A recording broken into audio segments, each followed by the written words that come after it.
Anthony Hartwig here with a Salem soccer player profile. I'm joined by one of their senior captains in Camden, Sampson.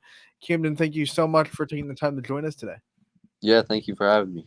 You got it. And as we said at the top, senior captain, what's that mean to you to come into this year? Obviously, have a lot more leadership responsibilities put on your plate and to be able to be kind of the guiding light of this soccer team so far this season. Means a lot.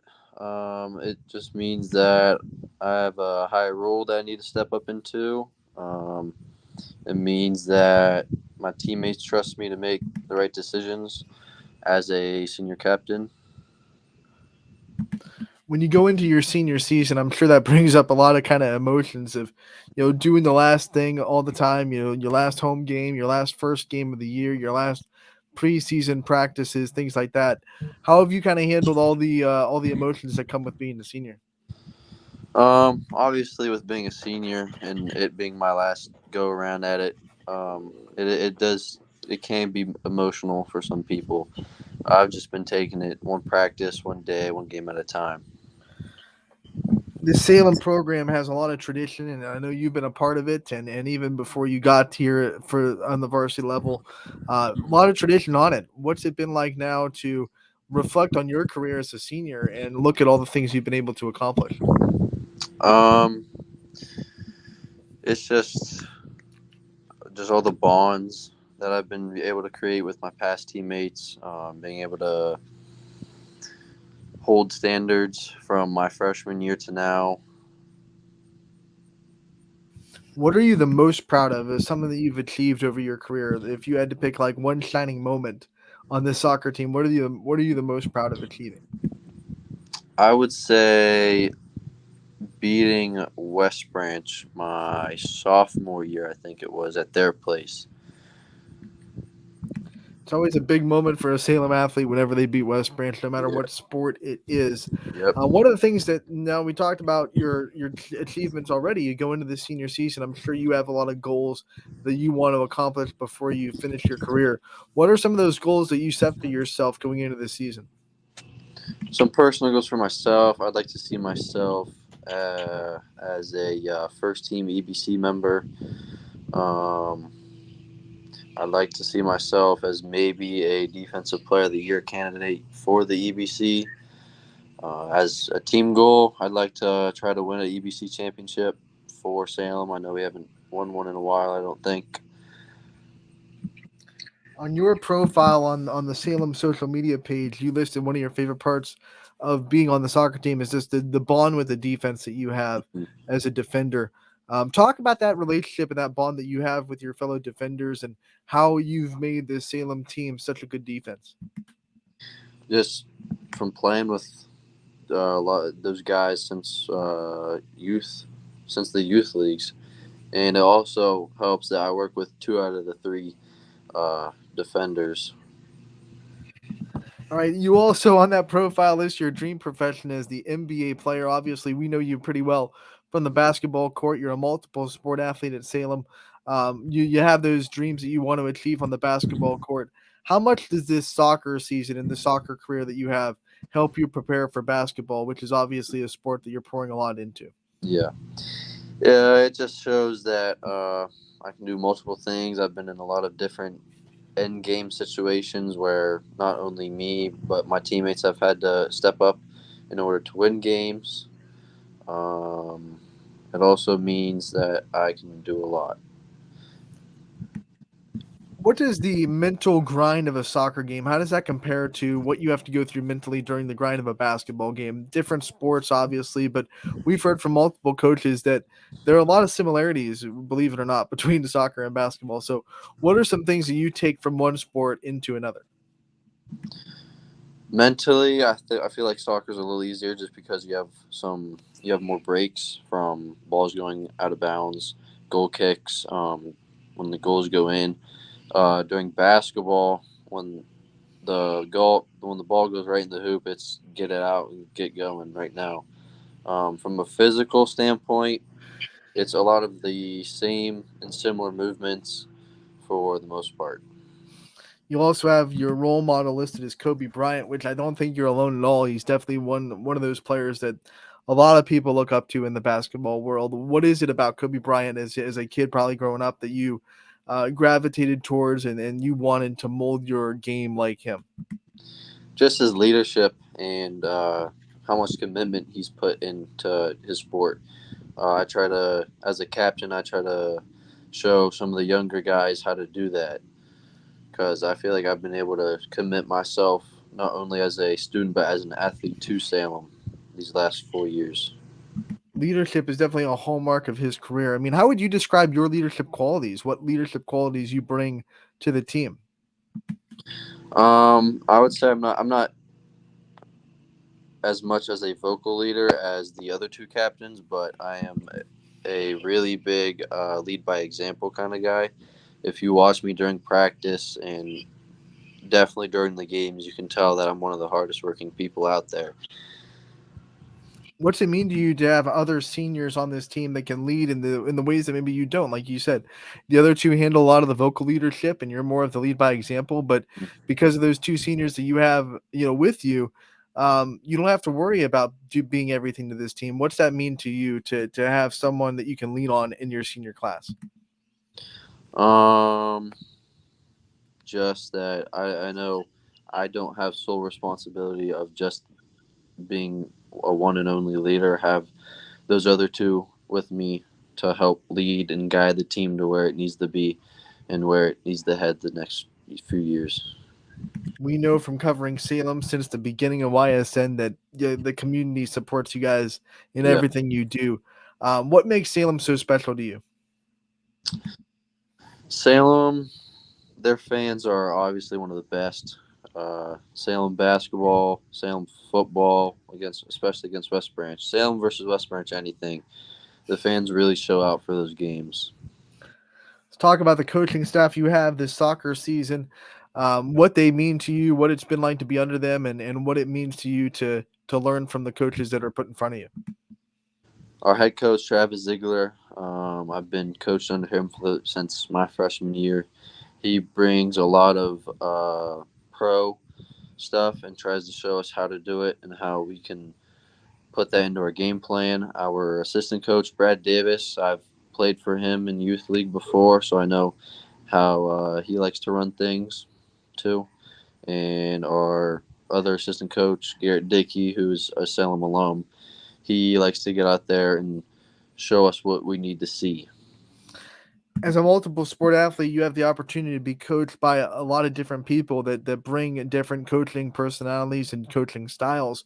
What's that do for you as someone that I'm sure wants to pursue a career at the next level as an athlete, to be able to be coached by so many different people and so many different kind of mindsets? It's good to play a lot of sports, especially from a coaching standpoint, because you can get a lot of different ideas and philosophies from those multiple coaches. So, more sports you play, the better ideas and philosophies you will be able to get from your coaches. You still have a long way till graduation, but when you walk down that aisle and you graduate from Salem, what are going to be some of your favorite memories that you look back on, not just with this team, but with the school system as a whole? Just all the team dinners and all the memories we made from all the bus rides going to and from places. Um, all the in-game memories from beating West Branch my sophomore year by 17 after losing to them by 25 at their place my sophomore year. Um, it it means a lot to be able to say I'll be a Salem alumni after the end of this year. A lot of athletes tell us that they've made friends in their sport they probably wouldn't make without that sport. Who's someone on the soccer team that you think you've grown really close to that without soccer you don't think your two circles would have collided? A lot of the younger guys, I wouldn't be as good of friends as I would be without soccer. Um, to name a few, I wouldn't have really been friends with freshman Jake Davis, our left outside defender Darren Fleischer. Um, I wouldn't without soccer, I wouldn't really have become friends with those two. All right. Now we always also have to talk about you in the classroom. It's your last year, and you're going to put in a lot of work to make sure your last year goes well. On the school side, you are a student athlete. Student is first in that for a reason. So, what are some of your favorite subjects in school to kind of learn about? I'm a big history guy. I like learning about um, how things happened in the past and how they can affect the future. Um, I don't like math. That is definitely not my strong suit. There's definitely a lot of different types of history. You have world history, American history, civilizations. What kind of point of history is your favorite to learn about? I like a lot of the wars, like the Civil War, World War One and Two, Vietnam War. I like learning about a lot of the action and combat about history. If we could give you a time machine, you could go back to any point in history. Where would you kind of want to go back to and check out? I would probably want to go back to the Great Depression. I don't know why. I just want to see like how much poverty there was and how bad it really was. Because you hear stories from now of it being just a complete wasteland, pretty much. It'd be a whole new world if I was able to go back there. When you think about people in history, if you still have that time machine, who would you want to go back in time and meet if you could meet anybody in the whole history of humanity? That is a really good question. I would say if I could go back to any time, I would want to meet. That's a tough one. I'd say George Washington because G as Dub, the OG. yep. Can't go wrong with that at all. Let's hit you with some rapid fire questions to get to know you a little bit, and then we'll let you go. All right. What's your favorite flavor of sports drink for sports? Favorite flavor? I'd say Gatorade Cherry. If Gatorade came to you and said, "Hey, we need a new flavor. We don't have it yet," what kind of flavor do you think you'd create for them? I would tell Gatorade to create a pumpkin pie, like a pumpkin I like that. flavor. When you think of um, favorite sport to support at Salem that you don't play in, what's your favorite sporting event to go to as a student? Football student sections for sure. Those can get pretty rowdy and loud. Who's your favorite athlete right now? Right now I would say Giannis Antetokounmpo for the Bucks. Who's the team that you love rooting for, the professional team, whether it be basketball, football, soccer? I'm a big Steelers guy on the football side of things. On basketball, I'd say the Cavs. When you think of your future, what kind of future goals do you have? As a athlete or as a student or both. Both. As a athlete at the next level, I'd see myself getting a high GPA. As an athlete, I would like to play at the next level. That's for sure. What's your dream car? If money wasn't an issue and you can get any car you wanted right now, what car would you want to get? I would get a Rolls Royce Cullinan. All right, fancy. What's something that you probably spend too much money on? Fast food. What's your favorite fast food place? Wendy's. All right, you're at the Wendy's drive-through. What's the order right now? Two crispy chicken sandwiches with a medium fry, a fountain drink, and a small chocolate ice cream cone. What? How often do you think you go to Wendy's? I'd say at least once or twice a week. That's awesome. Yeah. Before we let you go, though, we do want to give you the chance to shout out the people that are supporting you and give anyone in your life that you think deserves a shout out and deserves the light to be shine on them for a little bit, that time to do so. Obviously, number one's got to be your parents. They've helped me play anything and everything from baseball, basketball, soccer. Um, Without them, I don't know what I would do. Obviously, my coaches. Without them, I wouldn't have learned what I have learned, and I wouldn't be able to help pass that on to the younger kids that are coming up to play for Salem, and my teammates for sure. Without them, there would be no team. Um, it would. Yeah. All right, Camden, we want to thank you so much for giving us your time and talking us about your senior season. We wish you the best of luck this year, and we can't wait to talk to you again real soon. Thank you. Thanks for having me.